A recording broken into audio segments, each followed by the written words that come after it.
O presidente da Alemanha dissolveu o parlamento e convocou novas eleições. Frank-Walter Steinmeier marcou as novas eleições para o dia 23 de fevereiro do ano que vem. Ele insistiu que o país precisa de estabilidade política e lembrou os desafios do futuro governo, como a instabilidade econômica, a guerra na Ucrânia e os debates sobre imigração. A dissolução, que já era prevista, acontece dias depois do chanceler Olaf Scholz ter perdido o voto de confiança dos parlamentares após demitir o ministro das Finanças.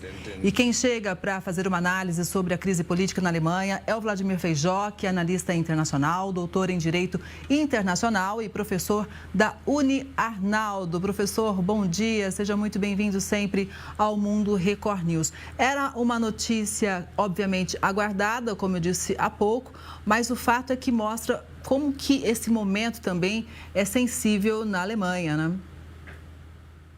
Exato, a Alemanha passou por um período de turbulência não só política, mas também de instabilidade interna, já que na véspera do Natal, teve um incidente de terrorista. Bom dia, Kelly, é uma satisfação estar com você aqui no Mundo Record News. O presidente da Alemanha provavelmente aguardou esse período de luto ou mesmo das festividades de Natal para fazer esse anúncio que já era esperado e, de alguma forma, acelerar o processo eleitoral e, com isso, tentar contribuir para a estabilidade, uma vez que qualquer período de turbulência é, sim, prejudicial para o mercado e deixa a própria população e os agentes do mercado inseguros do rumo do país. A eleição acontecendo, portanto, em fevereiro, não é sinal absoluto de fim de estabilidade. Vai depender de como o eleitorado vai dar apoio e as chances de formar um próximo governo, provavelmente também de coalizão.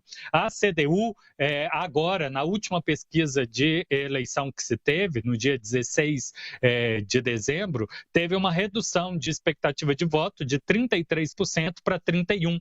Mas o partido que forma a coalizão, que são os verdes, subiu para 13%, sendo que na época da eleição tinha 15%, mas o partido havia caído para menos de 10% por ser um fervoroso defensor da guerra e do apoio da Ucrânia. Já a extrema-direita, ou a alternativa para a Alemanha, parece que parou de crescer e está por volta de 19%. Os partidos que não são da extrema-direita se recusam e insistem que se recusam a formar qualquer governo que componha esse partido. Porém, nessa proporção de 20%, vai ser difícil ignorá-los dentro do parlamento. Pode não fazer parte da composição do governo, mas vão ter uma margem significativa para trazer bastante dificuldades para o futuro governo. De qualquer forma, Feijó, você trouxe dados interessantes para a gente, mas como você avalia o desempenho da extrema-direita atualmente na Alemanha?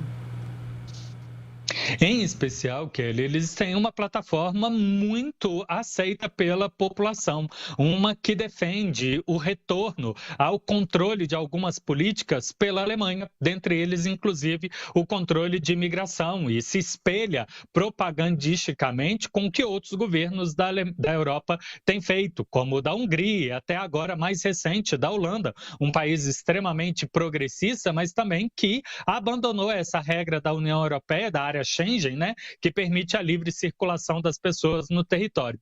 Fora isso, a extrema-direita também tem feito uma pauta crítica à agenda ambientalista e aos custos econômicos para a produção industrial e a produção agrícola, que é a velocidade em que essas medidas têm sido exigidas pela União Europeia e, portanto, pretendem que a Alemanha desse, de alguma forma, mais prazo para os seus produtores para fazer essa adaptação. E, diante de um cenário de dificuldade econômica, tem obtido uma boa aceitabilidade do eleitorado. E o último elemento é o fato que não estão no governo desde 1930 e, portanto, podem culpar a crise nos diferentes partidos que formaram as diferentes coalizões nas últimas décadas.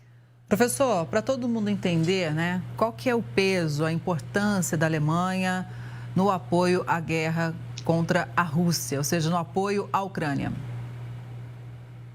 A Alemanha é um importantíssimo parque industrial, tem uma indústria de arma desenvolvida própria, portanto, ela não depende para tudo de importação de parceiros, por exemplo, dos Estados Unidos, e sem contar que ela é um gigante econômico. Tudo bem que está em dificuldades, a indústria dela tem patinado pela dificuldade, inclusive, de conseguir obter energia barata, que era o grande plano econômico da chanceler, que ficou por muito tempo, a Angela Merkel, comprando combustível da própria Rússia, mas ainda assim, a Ucrânia depende tanto do apoio militar, ou seja, envio de armas ou a possibilidade de comprar armas, como em especial o apoio econômico. E das economias europeias é a maior e certamente o que ela fizer serve de espelho para que outros países do bloco europeu sigam dando o apoio para a Ucrânia. Sem o apoio da Alemanha, a Europa tende a ir reduzindo o apoio à Ucrânia. Pois é, e se a Alemanha é a maior economia da Europa, né? De que forma essa confusão toda, essa instabilidade, esse momento sensível se reflete também em outros países do bloco, né? Eu pergunto porque a gente sabe que desde que estourou a guerra entre Rússia e Ucrânia, né, a Europa enfrenta uma crise danada, né, também, com aumento de preço, inflação alta, são vários problemas.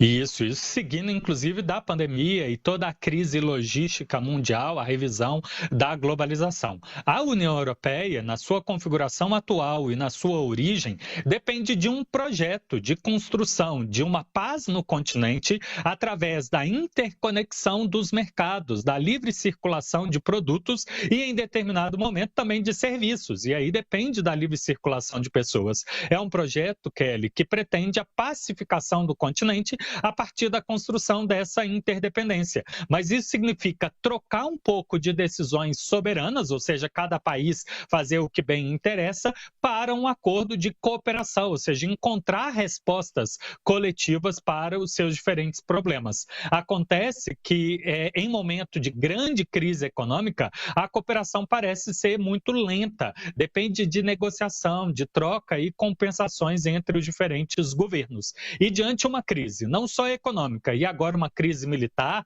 um perigo, né, de uma futura guerra da Rússia contra países do bloco europeu, alguns governos e parte da população prefeririam uma resposta mais rápida. E isso parece ser a opção pelo nacionalismo, uma resposta unilateral.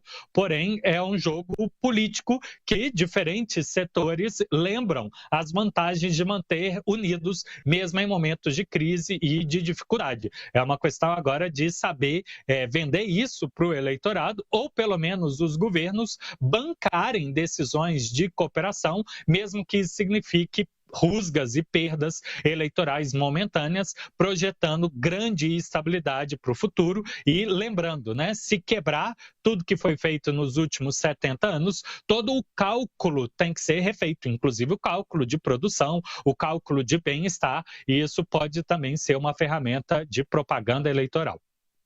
Professor, vamos seguir acompanhando sempre de perto. E olha, tem mais notícia chegando por aqui. O Parlamento da Coreia do Sul aprovou o impeachment do atual presidente interino. Agora são 2 líderes destituídos em menos de 2 semanas. O primeiro-ministro Han Duck-soo assumiu a liderança do país, mas ficou apenas 13 dias no cargo depois que o parlamento tirou os poderes do então presidente Yoon Suk-yeol. O impeachment do presidente interino aconteceu porque Han se recusou a nomear juízes para dar continuidade nas investigações do antecessor. O ministro das Finanças é o próximo na linha para assumir a presidência em exercício de acordo com a lei sul-coreana. É isso mesmo, né, Feijó? Isso, Kelly, para contextualizar para os nossos telespectadores, diferente do Brasil e a semelhança dos Estados Unidos, impeachment significa um voto de desconfiança pelos representantes do povo. Então, a Câmara dos Deputados, o equivalente à Câmara dos Deputados, aprova esse voto de desconfiança. O afastamento definitivo depende de um julgamento que é jurídico, jurisdicional pela Corte Constitucional, e não um julgamento político como é, no caso do Brasil, pelo Senado. Dessa forma, o presidente em exercício também está impedido de seguir governando, exatamente porque bloqueou a fase seguinte do julgamento do presidente. São 9 ministros da Corte Constitucional e o país estava apenas com 6, aguardando a nomeação de outros 3. E aí o parlamento considerou que esse impedimento de nomear outros 3 é uma crise constitucional, é uma falha do processo de estabilização do país e é algo que já tinha acontecido em 2016, quando no processo contra a PARC, o presidente em exercício também também correu o perigo de sofrer impeachment porque precisava nomear ministros para dar processo, mas naquela época o presidente em exercício nomeou. O que significa agora, Kelly, que o ministro, né, das Finanças vai atuar e provavelmente vai nomear essas 3 pessoas e a Corte Constitucional tem até 6 meses para julgar o primeiro caso e agora esse segundo caso. Do presidente, já houve na sexta-feira passada as primeiras audiências. Acontece que o parlamento temia que esse processo ficasse travado, porque dos 9 votos potenciais, seriam necessários 5 votos para confirmar o impeachment do presidente. E eles temiam que qualquer um voto, ou seja, tem 6 funcionando na Suprema Corte, pudesse impedir o impeachment, fazendo com que o presidente, que decretou estado de emergência, estado de sítio equivalente no Brasil, voltasse ao poder e toda a instabilidade voltasse ao país. Olha, e tudo isso acontece num momento muito complicado, onde Coreia do Sul e Coreia do Norte aumentam a tensão, né? Lembrando que a Coreia do Norte sempre mais alinhada com a Rússia e a Coreia do Sul com os Estados Unidos. E cada vez mais alinhada à Rússia, Kelly. Eles assinaram e entrou em exercício um tratado de assistência militar e de defesa recíproca, o que significaria que guerra de um é guerra contra o outro, né? O outro pode convocar e pedir esse apoio. O ministro das Finanças, que será o presidente em exercício, dentro dos seus primeiros atos, promete, inclusive, colocar as Forças Armadas em alerta. Isso porque, Kelly, nos últimos meses a gente viu exercícios militares da Coreia do Norte, demonstrando, né, uma animosidade com a Coreia do Sul, testes de mísseis, suspeitas, inclusive, de desenvolvimento tecnológico com uma grande aliança internacional, e aí não envolve só a Rússia, mas talvez potencialmente também o Irã, e meses antes havia explodido as linhas de comunicação e interconexão entre os dois países. Portanto, essa é uma tensão crescente, os países não têm um tratado de paz, eles têm um cessar-fogo da guerra que aconteceu na primeira metade da década de 50 e ali em 55 eles estabeleceram essa zona desmilitarizada entre os dois com uma promessa de negociação para a paz. Entretanto, este atual comandante da Coreia do Norte já decretou no final do ano passado que não pretende mais negociação de paz com a Coreia do Sul, que poderia conduzir à reunificação do país, portanto demonstrando que são 2 sociedades, 2 regimes inconciliáveis. E o Sul, por sua vez, teme cada vez mais esse desenvolvimento tecnológico e parceria internacional da Coreia do Norte, que poderia colocar toda a existência física mesmo, toda a instabilidade a gente já está vivenciando, né? Mas a possibilidade de um conflito, ou pelo menos de lançamento de mísseis, que crie toda uma destruição na Coreia do Sul, é crescente.